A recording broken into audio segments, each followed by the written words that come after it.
कराची में university road पर पानी की 84 इंच की मरकजी पाइपलाइन का मरम्मती काम 95% मुकम्मल कर लिया गया है। 100% मरम्मती काम अगले 6 घंटों में मुकम्मल कर लिया जाएगा। मजीद जानेंगे डॉन न्यूज़ के नुमाइंदे इमरान आहत से। इमरान, पानी की पाइपलाइन की मरम्मत से मुतालिक अपडेट कीजिएगा।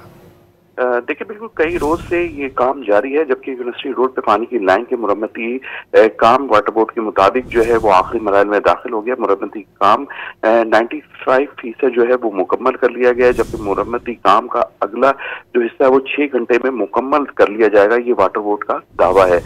जबकि उनका ये कहना है कि उसके बाद जो है वो दाबेजी से जो पानी की जो लाइन पानी का जो सिलसिला है वो बहाल कर दिया जाएगा। उनका ये कहना है कि 32 घंटे मुसलसल लाइन की वेल्डिंग का काम जो है वो मुकम्मल किया गया है, क्योंकि ये लाइन जो है वो दूसरी दफा फटी है, जिसकी वजह से कराची के मुख्तलिफ इलाकों में पानी की शॉर्टेज हुई है।